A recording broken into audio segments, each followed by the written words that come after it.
Hi, everyone. We're just going to give it a minute for everyone to join, and then we will get started with today's event. Thank you so much for joining us.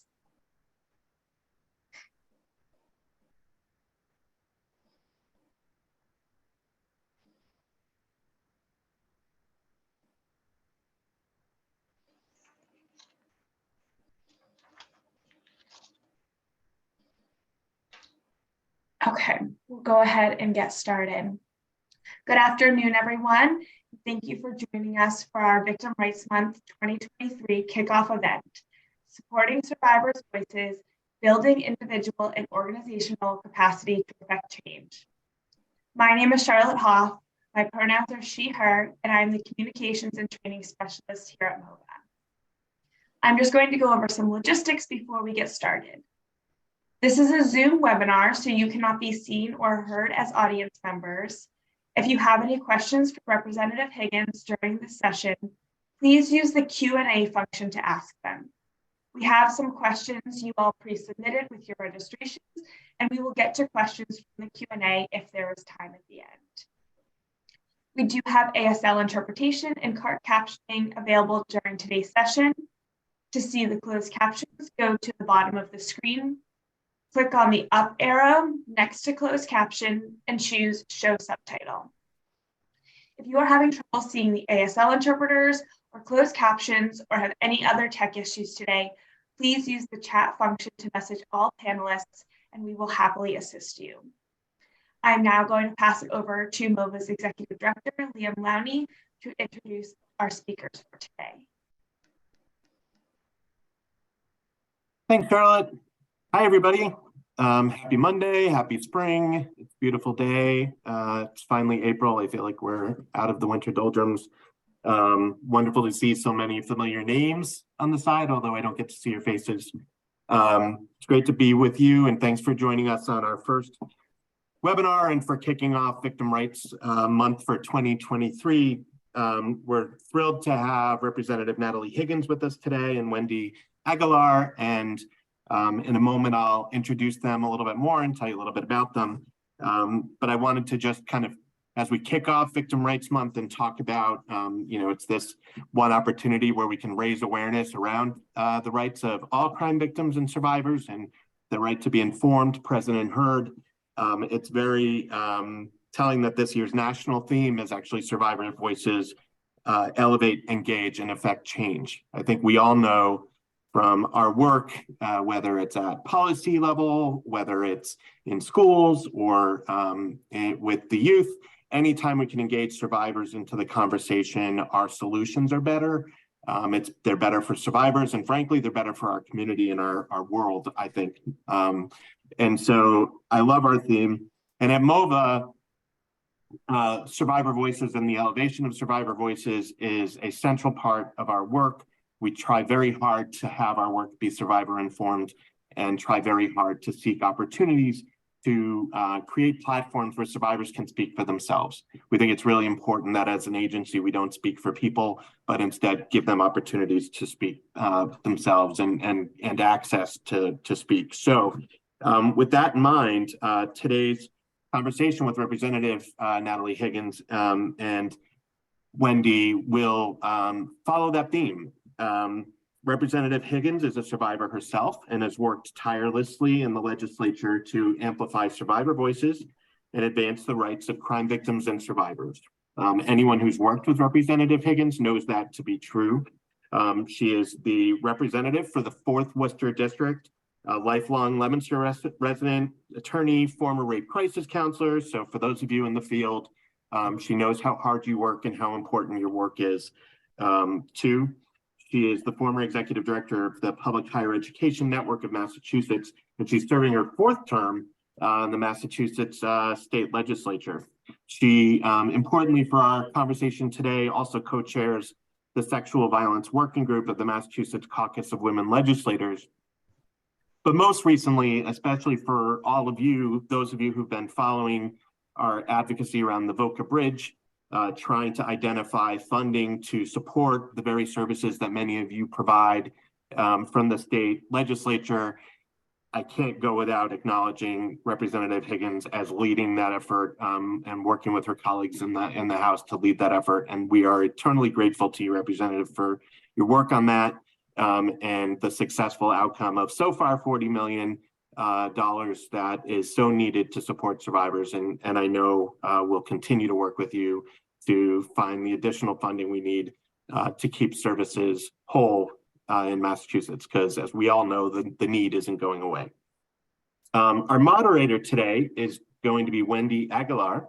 Wendy works as an Assistant Director of Outreach at Pathways for Change in Worcester and has been serving the community of Central Massachusetts by providing legal, medical advocacy, and counseling services for over 18 years. She's passionate about women's rights and has dedicated her career to help victims of domestic violence, sexual assault, and stalking. So I want to thank you both for joining today and elevating your voices and the voices of others. And I'm going to stop wasting time with my own words and turn them over to you. So thanks again for being with us, and thanks to you all for your work that you do every day supporting survivors. Thank you so much, Liam. I am so glad to be joined by Wendy Aguilar, who not only is a former coworker of mine, but a constituent of mine. And one of my favorite places I've ever worked was Pathways for Change. So it just feels really fitting to kick off Victim Rights Month and Sexual Assault Awareness Month with MOVA and with Pathways. For those of you who don't know me and my background, I'm going to just quickly give a little bit of more information about how I come to this work, and then Wendy will lead a discussion with your questions and hopefully some additional questions. As Liam said, I am the state representative in the 4th Worcester District, the city of Leominster. I am serving my 4th term. And prior to this, I spent about a decade as a rape crisis counselor. And I also ran a nonprofit that fought for affordable and accessible public higher education. And I wish I had a really good story about how I got into this work. But I trained as a rape crisis counselor while I was a student at UMass Amherst for honestly selfish reasons. I needed a community placement for an honors program. There was an organization at the time called Every Woman Center, which is now Center for Women in Community.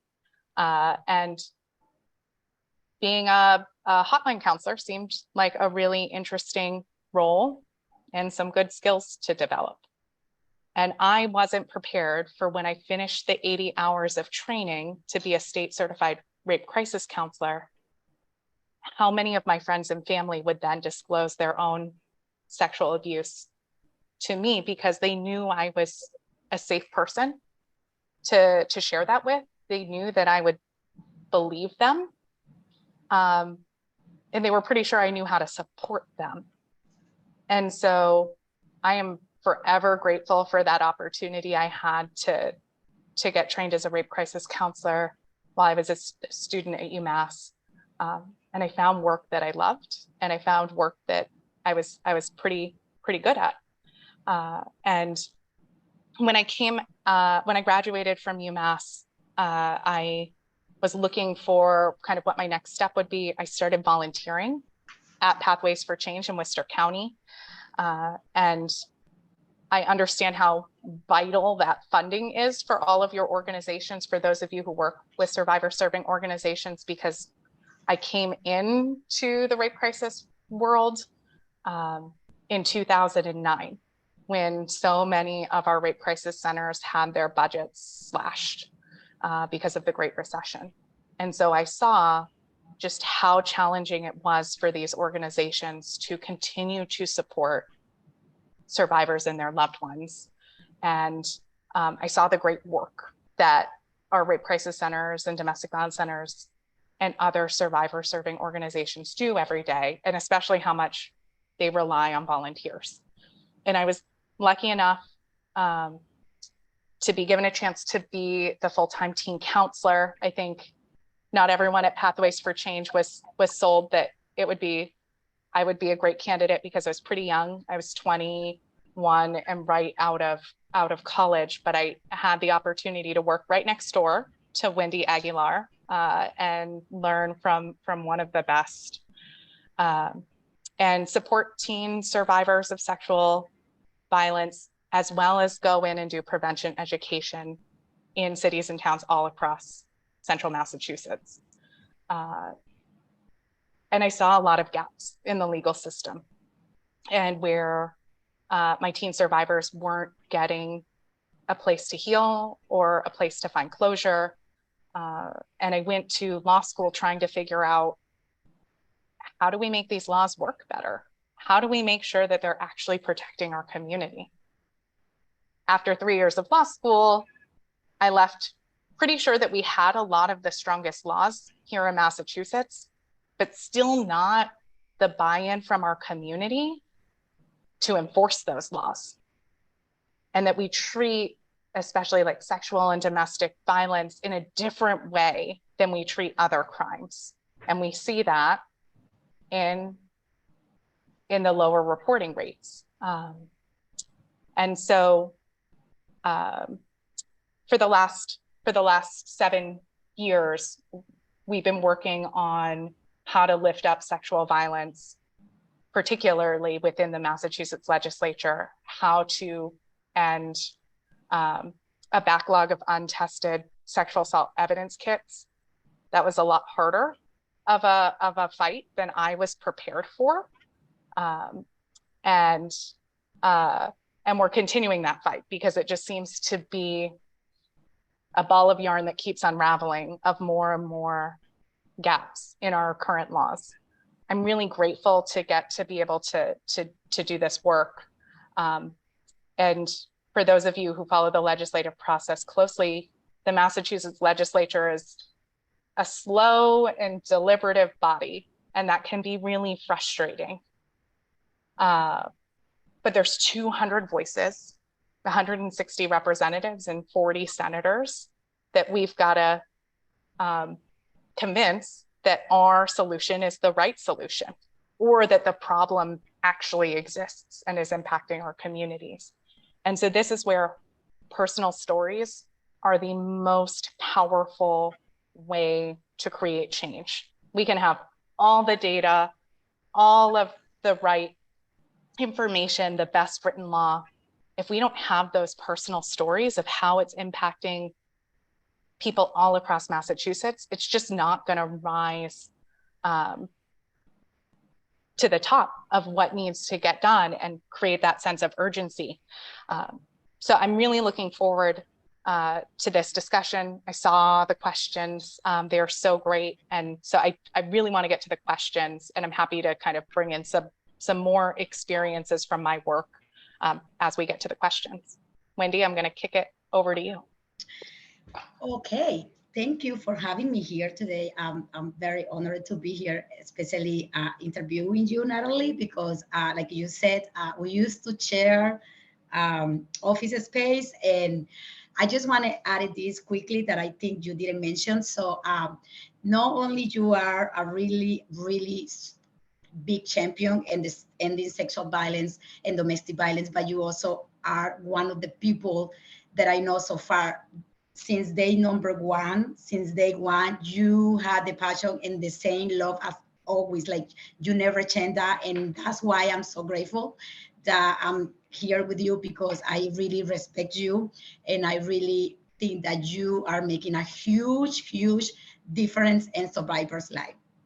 I just want to say thank you for your job and for everything you have done for anybody who have been impacted by sexual violence. Thank you. So I'm gonna ask you this question that kind of talk about, you know, the many roles that you have in the past. Can you tell us a little bit how you transitioned from working for a victim service agency and begin to be an state rep, and how to continue to be an advocate for victims and survivors? Sure. And this is right. We all wear a lot of hats at different times. And so for me, the process changed while I transitioned from being a staff person at the Rape Crisis Center to being a volunteer, going through law school, joining the board, and then running for office. And for me, why I wanted to run to represent my home city. I'm one of the lucky state representatives that have one community in its entirety. So I represent the city of Leominster. I have it all to myself. And there's only a handful of districts that are like that. And we're a gateway city. We're a low income community with a lot of need and a lot of opportunity. And so the issues that I really wanted to focus on were issues that I think everyone cares about, but weren't necessarily on the top of folks' lists, probably because they didn't have that lived experience or work experience. And so for me, that was sexual violence services and prevention, and public higher education access and affordability. And in my own personal story, those are forever linked because I became a rape crisis counselor while I was a first generation student at UMass Amherst. But it's the role of legislator is different, right, than the role as an advocate from the community. And so I rely on my partnership with Pathways for Change to make sure that when there are challenges with a piece of legislation we're supporting, that I'm helping to work through it with the advocates on the ground to make sure that we can answer any questions the committee has, make sure we're bringing in the right kind of testimony, and making sure that the legislation kind of evolves through the committee process to get stronger and better and more of the right fit for the solution we're looking for. But one of the other challenges I've had personally, and why I wanted to talk about kind of building capacity, I'm also a survivor. I did not come to this work as a survivor. I was assaulted when I was in my second year of law school. I was the person who helped survivors at a medical advocacy exam when they were having their sexual assault evidence kit collected. I really believe that like this couldn't have happened to me. I was the person who came in that emergency and helps. And so understanding my own capacity and needs for kind of a supportive network so that I can show up every day, prepared to share my story, to know something that I assumed and spoke a lot with Speaker DeLeo about is I assumed the more I would tell my story, the easier it would get. That hasn't been my experience. And so some of this has been, how do I use the sexual violence working group of the Women's Caucus to grow a whole team of champions for sexual violence and domestic violence and other important issues we care about, because I'm not always going to have the capacity to lead it by myself. And that's just not how the House of Representatives works. There's 160 of us. We can't single-handedly get anything done. We really do have to work in coalition. And I think that that's why your organizations are so prepared. You're doing the work on the ground across the Commonwealth. You have those stories. You are the experts. And we as your representatives really need to take your lead on how to do our work better. Thank you, Natalie. So I'm gonna read another question that one of the audience asked, when they register. And I think this is a very important question that I think everybody who is participating in this meeting may ask themselves, like, what do victims' right means to you? Like, when you heard the right, like the word right, victims' right, what come to you? Yeah, I think it's the right to be believed, the right to be able to access services and supports when you're ready. I think that there's still a lot of, I come at it from the sexual violence world, but a lot of blame on survivors to be the ones to prevent their perpetrators from perpetrating further abuse. It's not our job to stop folks, right? It's the job of our community to make sure that we're holding each other accountable, not to harm each other. And so that's some of the really fulfilling work that I get to do in the legislature to figure out how do we make these supports stronger? How can we fight for funding for all of these incredible organizations that are funded by MOVA to be there ready whenever you are ready to reach out for help. Like there should never be a wait.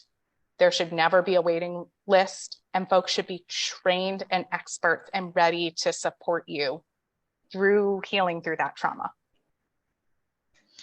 So talking about victims' rights, this year, the National Crime Victims' Rights Week is Survivors' Voices, Elevate, Engage, Effect Change.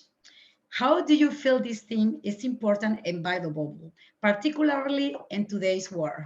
How you think that it can be very important? Yeah, I think any time that we can center survivor voices in advocacy and legislative change is important, and knowing that, right, those solutions might be messier. They might not be as clear as what we would hope. I think a debate that we have continued to have in the legislature has been around non-disclosure agreements and non-disparagement agreements, even in the legislature. I want to be in a world where we don't need them. We're not there yet. And so I want to make sure that all of our employees are protected and have the support so that they can come forward to stop any potential abuse and harassment from happening, right? Like we have to continue to make sure that we are starting with believing folks and asking them what path to healing is right for them, because it's going to look different for every survivor. Definitely. So we know, Natalie, that many people who work in this field, because of personal experience or because they know somebody who might experience sexual violence, have you ever experienced a burnout from carrying your own trauma? If that's the case, how do you cope with that and take care of yourself? Because especially the work that we do can be very heavy sometimes. And you know me, I always telling people self-care is the key, because if you don't take care of yourself, you're not going to be able to take care of others, right? So can you share with us what do you do when you feel like burned out? Because I know you do a lot over there, not only locally, but also in the statewide, like how you take care of yourself. Isabel, my staffer just mouthed at me from across the room, nothing. So Wendy knows this. Kim Dawkins at Pathways for Change knows this. I am better at preaching than practicing self-care. And I definitely get burnt out in this. And I think, the best advice that I was given and that I try to give to others, someone who I really admire during a tough time in my first term told me, Rep, we need you at your full fighting weight as much as possible. So when you need to tap out and tap other people in, that's okay. Just let us know. And for me, as a first term legislator, that was really helpful for me to remember that right, it cannot be on my shoulders at all times. And I often talk to, especially young survivors, a lot of the folks pushing for reforms on college campuses, to build that support network so that you can kind of take a step back when you need it and know that other folks are going to continue to keep carrying that torch.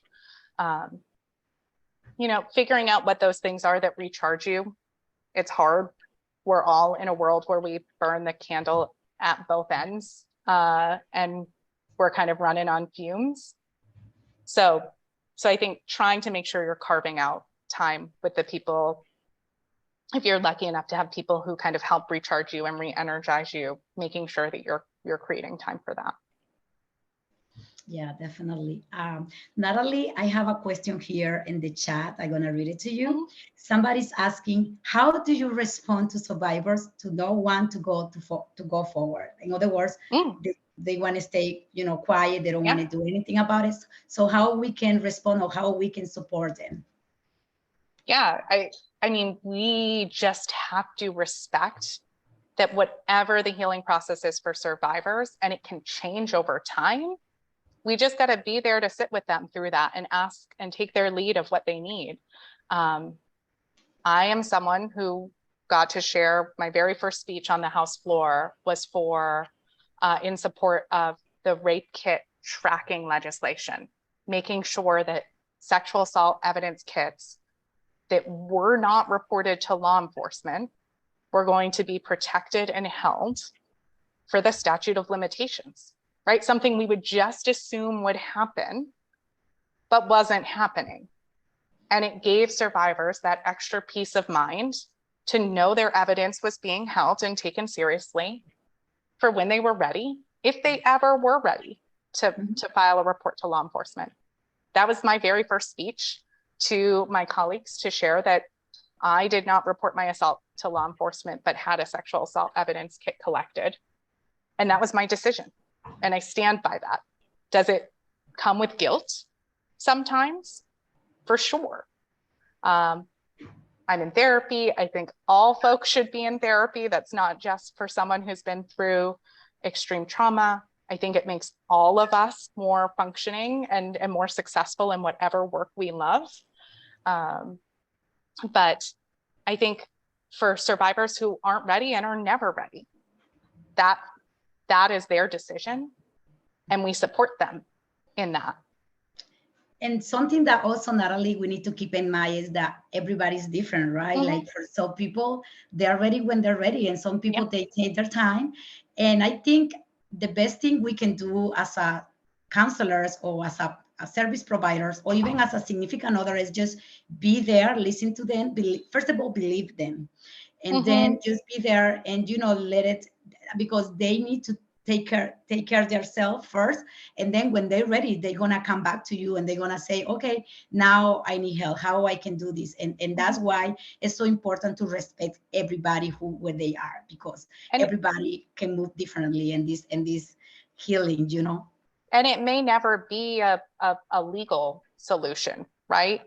For someone, that might not be the kind of healing or closure that they need. And that is on all of us as a community and their loved ones to support them in whatever path towards healing they want. Yeah, here is another question that is related to the one that we just asked. How can we better uplift and support survivors' voices? I think, survivor serving organizations are doing really great work with speakers bureaus now, of kind of doing that extra training to help survivors figure out how to tell their story, even and how to like prepare for that and heal from that in the afterward, how to get comfortable with how often you're able to and have the capacity, and that can change over time. So I think we've been seeing survivor organizations do really great work to support survivors who are ready to share their story, to make sure that they have the tools and the support to be able to do that. It's another good question here in the chat. I'm going to read it for you. So, how do you cope with a sexual assault case that results in a not guilty personally? And also, what kind of words are helpful to the survivor? I think that can be hard for all of us. And so understanding that the legal process and the standards that exist in a criminal trial, might look different, and that where folks are tried by a jury of their peers often, and we all show up with biases and assumptions about sexual violence. What I have tried to focus on, and what I was really grateful to get to do this work with Pathways, and I continue to say it's one of my hardest jobs I've ever had, is the prevention work, right? Like, how do I believe in a world where we are going to be able to bring up a generation of young people who would never harm each other, who understand what consent is, understand what alcohol and other substances can do to prevent someone's ability to consent. And we've got to work towards that. So it's supporting efforts in our local school districts to do good prevention and consent education in our schools, and that we can do it in an age-appropriate way with our youngest kiddos through college. And so I think understanding that you know, this is going to be a long fight, and making sure that you're connected to organizations who are doing this good work to support survivors in the immediate and do the prevention work. So another good question here, people is asking, is there a free counseling / therapy provided? I took few therapy sessions, but my deductible was too high, so I ended up paying a lot. So yes, there are a lot of organizations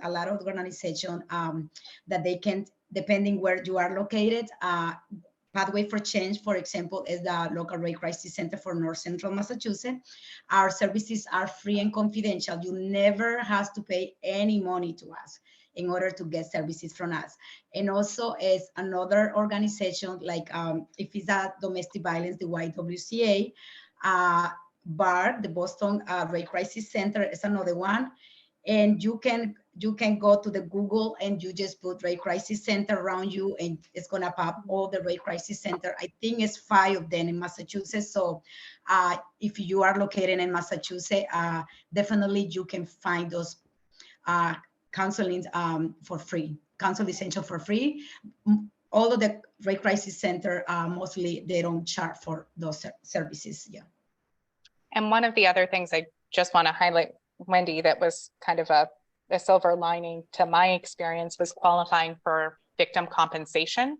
So not only could I get those free counseling services through my local rape crisis center, but all of my co-pays to my therapist were reimbursed through the Massachusetts Office of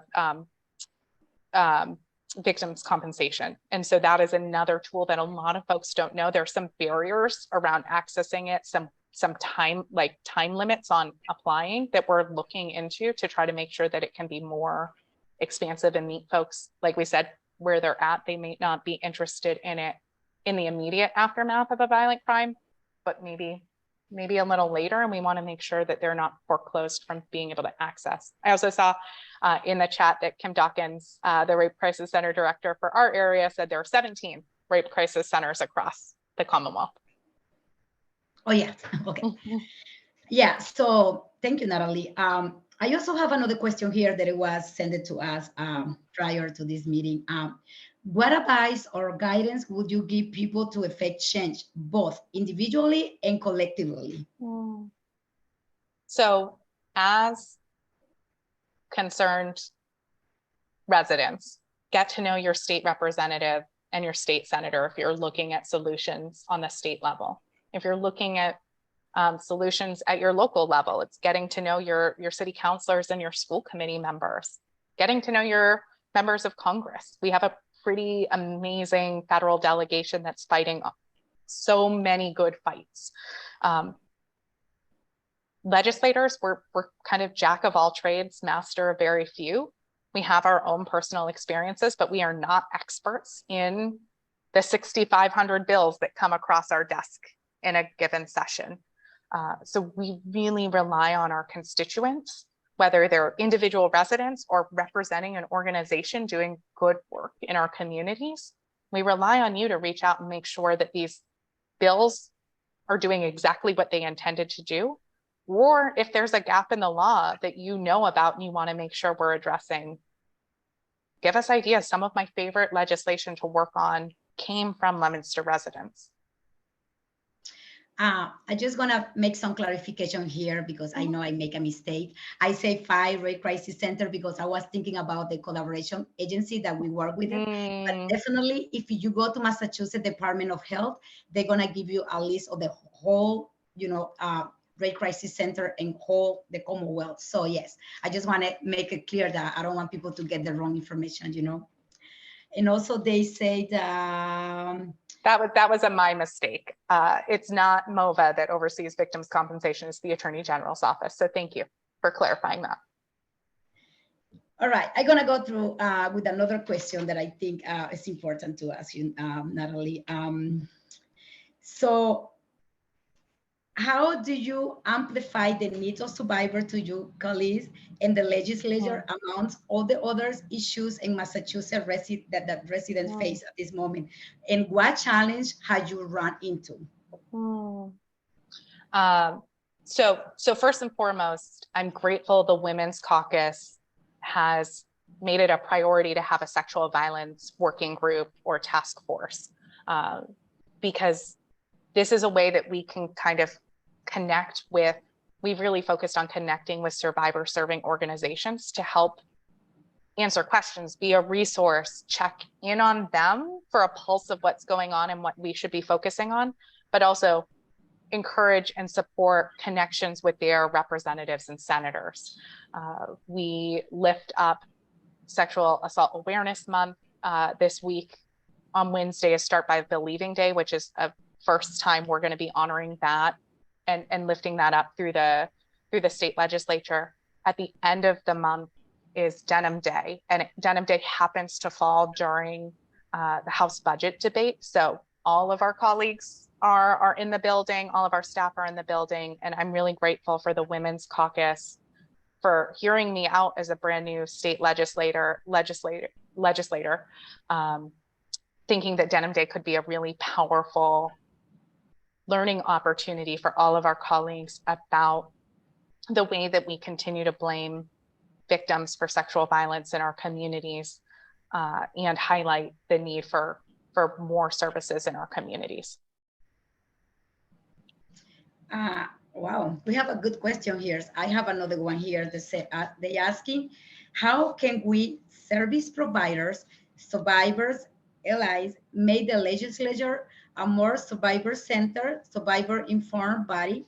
What would you consider affecting in moving the needle of the victims' rights movement? Yeah, I think centering survivor voices, having more survivors run for office, serve on boards and commissions. There's different ways that folks can lend their voice and their expertise. Get involved with your local rape crisis centers, join their boards if you're not already on their staff or a volunteer. There's so many different ways that we can make sure that we're growing this movement in a sustainable way, so that we can push for these changes that we really care about. So here's a question that I personally don't know the answer. So hopefully one of the panelists and you, Natalie, they might have the answer. Are there resources for managing essential communication with an abusive partner for who you have a restraining order? Yeah, our domestic violence centers definitely know kind of what are those best ways to do that. In some ways, we've built legislative solutions to help minimize conflict in familial relationships with domestic violence. And so I would recommend you reach out to your local domestic violence center. They are doing amazing work and can connect you with kind of all of those tools to minimize risk. That is what they do day in and day out. Yeah, and also even if you don't reach out directly to to that domestic violence agency, when you go, that's the case, you go to the courthouse and you want to put a restraining order, you always can ask the clerks people for the same plain advocate, and they can help you to how to start with the process, and they can walk you and they can give you the right referrals that you might need at the moment. And also they asking here, what policy initiative impacting crime victims are you most proud of your career this far? So I think for me, the work to end the backlog of untested sexual assault evidence kits really continued out of that very first bill I worked on for rape kit tracking. A part of that provision was to make sure all of any backlog was dealt with and tested and resolved as the tracking system went into effect. And we honestly, as a legislature, thought that the issue was resolved. We were told by the Executive Office of Public Safety and Security that there were 300 or so kits that needed to be tested, and then the backlog in Massachusetts was done. And we believed them, right? Because we're Massachusetts, of course we're ahead of the curve. We are the best. And thanks to some investigative reporting by WCVB, we learned that there actually were 6,300 additional kits that hadn't been DNA tested that were sitting in the crime lab. And so began a kind of a 3-year journey of a back and forth with the state crime laboratory to say, no, we really mean we want these kits to be tested. We don't care how they weren't tested. Like, we don't need the backstory, but we need to make sure that they can be tested and that they will be tested. And so that's still ongoing. And it's something that we're monitoring, and we finally begun to see real progress. But it's been really painful. A part of this solution was notifying the survivors whose kits weren't tested. That was something I hoped we could have avoided. But we have to make sure that survivors trust that when they report their assault to law enforcement, that their evidence is going to be taken seriously. Mm-hmm. And we've got a lot of healing through this we've got to do. So I think the reporting to make sure that we all know as a community this backlog is being ended is really, really essential.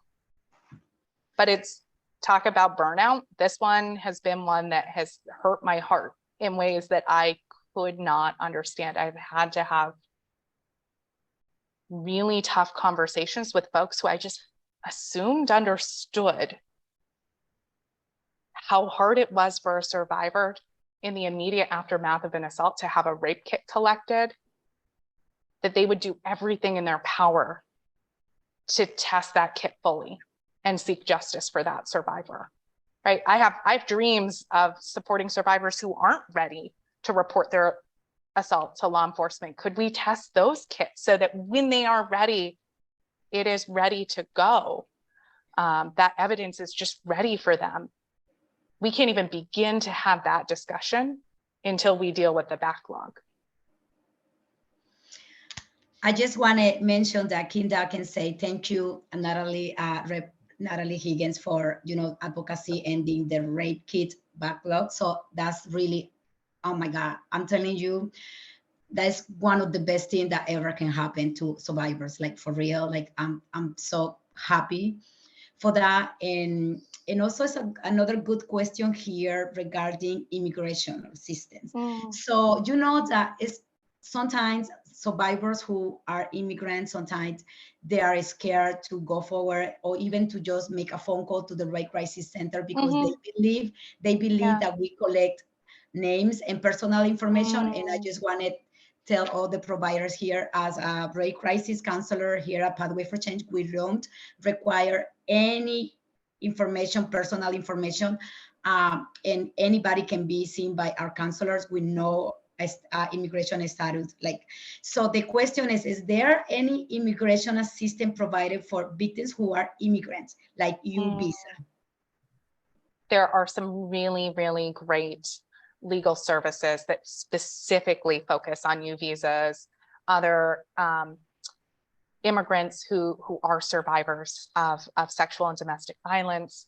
And really, we work to get folks hooked up with the right services in their community. And also, this is why it's really important that we fund culturally sensitive and appropriate organizations, often that are smaller, doing work with very specific populations, so that when they're connecting with a counselor, they look like them and they speak their language, right? Because it can be a real big barrier if you can't find services in the language that you are most comfortable speaking in, or you don't have the same kind of childhood and experiences and upbringing. So we have started to connect with some pretty amazing organizations doing very culturally specific survivor services and trying to figure out how do we connect their work kind of across the state, because they are doing statewide work, but often have really small budgets and have trouble getting their message out there. We also had two good questions here. One of the questions is, how do we represent children who are survivors? So I can start with Pathway for Change. We see survivors at the early ages of 12 and up. So I know there is another organization, I believe LAC. They seek minors. I'm not sure if anybody here, any participant who know this information, that would be grateful to have it. I know not too many rape crisis centers see minors. So yeah, so I don't have the answer. I don't know, Natalie, if you know it. So there are different providers all across the Commonwealth. And so really kind of depends on where you are, what county you're in. But there are very specific supports for children, survivors of abuse, really, because, it's a different kind of counseling for our youngest kiddos. And so it's really important connecting them with the best supports and the most appropriate clinicians. They also are asking, how can someone get in touch with their legislator? How do we figure out who our legislator is? So you know the answer. There's two different tools. So if you Google, where do I vote MA, you can plug your address in, and it'll give you all of your representatives from state rep up to US Senator. And all of their contact information. It's run by the Secretary of State. You can also follow along with the legislative process at malegislature.gov. And we win lots of awards for this website for being a really accessible process. And so you actually are able to create an account.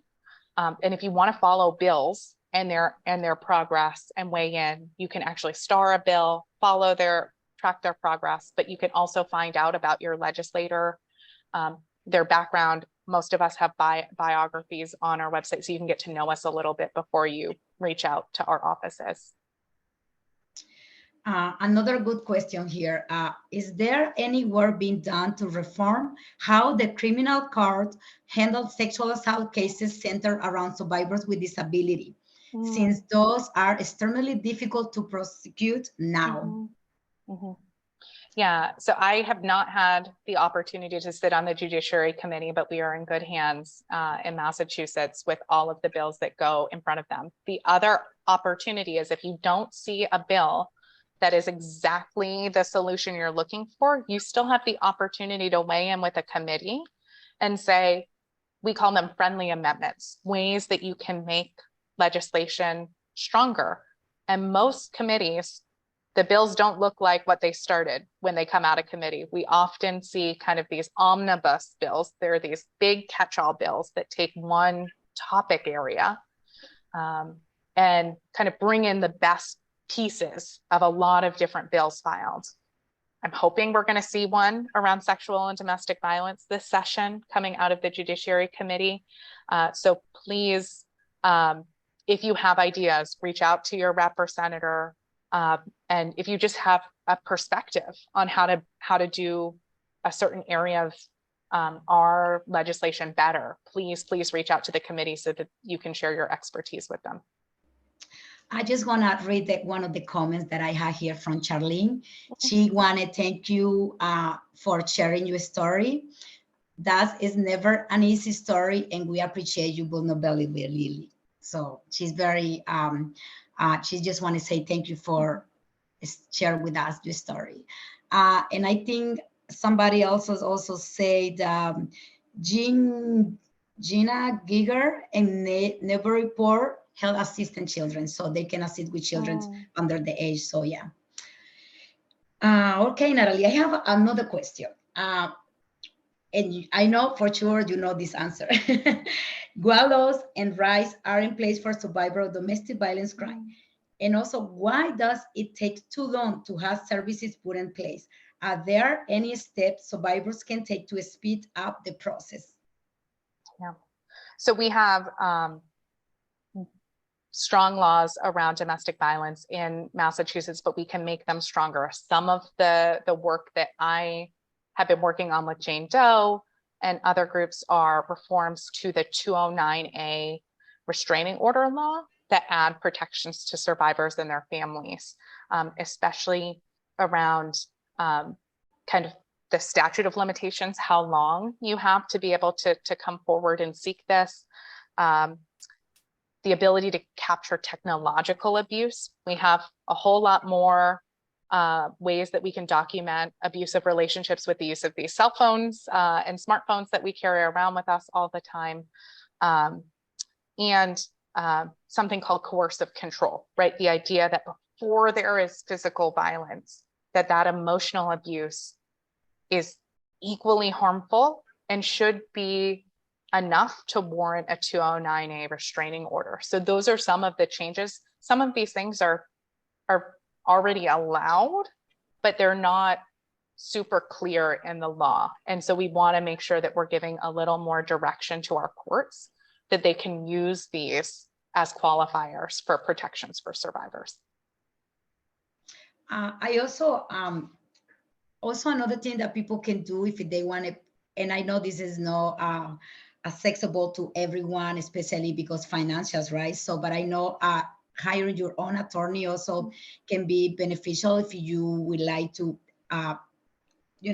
speed the process, but also it's another organization that they can give you referrals. I know the district attorney's office, they can give you referrals. I'm not sure if I don't think legal aid. Legal aid does. Yes. For families with domestic violence, that is the kind of family law that they practice at civil legal aid organizations. So for us, it's community legal aid in Central and Western Massachusetts, Greater Boston Legal Services in the Greater Boston area, and then there are other legal aid organizations. And Kylie's noting Victim Rights Law Center too, specifically for survivors of sexual violence. They provide really critical civil legal services for survivors of sexual violence. Thank you. So they are asking, what are some of the examples of Massachusetts strong laws around sexual violence? So our rape kit tracking system, as I understand it, has been something that was implemented very quickly and effectively, and it's working. And so one of the things that this does is make sure that for folks who are able to have a sexual assault evidence kit collected in the aftermath of an assault, it protects their evidence and it makes sure it's ready for them whenever they're ready, whether or not they report their assault to law enforcement. We have the very first piece of legislation I ever worked on when I was a college student was the 25080 harassment prevention order. This allows sexual violence survivors to seek basically a parallel restraining order. And this is something that we're 10 years later working with Jane Doe on updates to make stronger and make sure that it's really fitting the needs of survivors. And so we're doing a lot of really good work, but there's a lot of bills we're tracking through the Sexual Violence Working Group. For those of you who are with organizations or advocates, please connect with us if your organization isn't participating in this group. We really want to make sure that we're helping answer questions, make it easier for you to do really effective advocacy. We know your time is limited. And so we want to be able to help all of our communities be better advocates with the legislature. So Natalie, we have a couple more minutes and I just want to let people know that if you have another question, please feel free to put it in the chat. I also want to read this last question that I have, that the question that they sent us prior to this meeting. And I think it's perfect if we're going to be ending the meeting soon. So what advice or guidance would you give people to effect change both individually and collectively? So I think really finding those things that you are experts in, that you have your own personal lived experience and knowing how to use that experience to create change, joining boards and commissions, running for office, educating your legislators. All all of those different ways, really using your personal story, but also, as we talked about, right, making sure that you have those support systems, that self-care, those systems in place to make sure that you have the capacity to continue that fight, because it can be draining, it can be hard. Like, we can make it look like it's a whole lot easier from those of us in public facing roles. It isn't always easy, and those setbacks, or the fact that these issues can take often a decade to push, can be really frustrating. I often talk about kind of, right, you've got to have the energy for that 10-year long haul to push for something, even though you can't quite figure out why it's not getting over the finish line, but also be relationship building, so that when that lightning strikes and there's an opportunity that presents itself, you're ready to kind of like push at that right moment to get this through. I've worked on bills that I think should be slam dunks and easy, and there's no one who's in opposition to it, that we continue to find kind of some opposition, even if it's not something that we think seriously. We have to address it, and we have to figure out how to make sure that we aren't missing some unintended consequences. And then there's some bills that, right, it's the right moment. It's passing the sexual, the rape kit tracking legislation. I thought that was going to be a couple of years. It cost $1 million to implement. And we were in the middle of the Me Too movement. We were doing criminal justice reform, and there was the right vehicle at the right time, and kind of agreement amongst everyone that Massachusetts was ready to implement it. So it's being ready for both, and surrounding yourself with good people who are willing to continue to fight that fight with you. Thank you, Natalie. I personally want to take the last 2 minutes to thank you for the work that you're doing. And we are so lucky to have you as a state rep, because you are the one who are really, I mean, it's a lot of people out there that they're doing their job, but I know you. So I just thanking you personally, because I know that's not an easy work to do, right? Especially because, like you say, you experience sexual violence on your own, so that can be very, very hard for you. And I'm very lucky to have you as a state rep, because I know you're making a huge difference. I also want to let people know the Pathway for Change. I'm gonna write down our phone number. If you have any question regarding our services, please feel free to contact us, and we're gonna be happy to, to take care your questions and see what we can do for you. And I always thinking about self-care, right? I know this topic can be trigger for some people.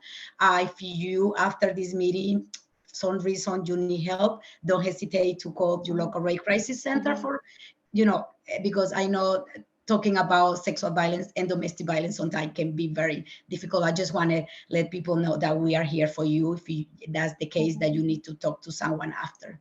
I just want to put it in there. No, thank you, Wendy. I'm so thankful that you were willing to hop on this webinar with me. And I am so glad to know that there are incredible advocates like you. I will just second what Wendy said about rape crisis centers and domestic violence centers. Their hotlines are there for when you need them. They are there 24 hours a day, 7 days a week.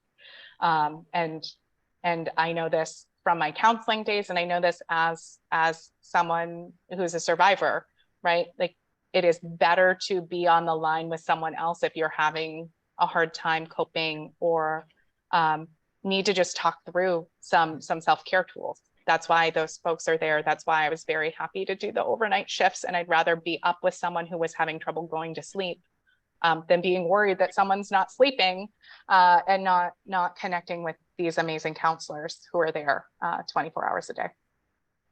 And Callie is thanking you for, taking the time and answer the questions. Yeah. And also, Kim want to remind people how important it is during April, Sexual Assault Awareness Month, that we know that this work has to be done pretty much every day, not only in some. So yeah, it's a year long, right? It's not only like a month of April that we do this, we have to continue to do so, yeah. I just wanted to thank you both, Rep. Higgins and Wendy, for this event. What a great way to kick off Victim Rights Month and Sexual Assault Awareness Month. So I just want to thank you both for sharing your expertise. Thank you, Rep. Higgins, for sharing your story and your wealth of knowledge on how to support survivors, community organizations, as well as through laws. There was no question that you didn't have the answer to, and that's really incredible. And thank you, Wendy, for guiding such a great conversation and for sharing your perspective as well. Brenna, my colleague, just shared in the chat some other resources. There was resources shared throughout today's session. So definitely take a look at those. And we do have just a quick feedback form for attendees. I'll also share that with the recording in an email later today. And thank you to both our ASL interpreters and our cart captioner as well for making this event accessible for everyone. So thank you again, Rep. Higgins and Wendy. I hope everyone has a great rest of the day. Thank you for Thank having you us. all. Thank you. Have a wonderful day, guys.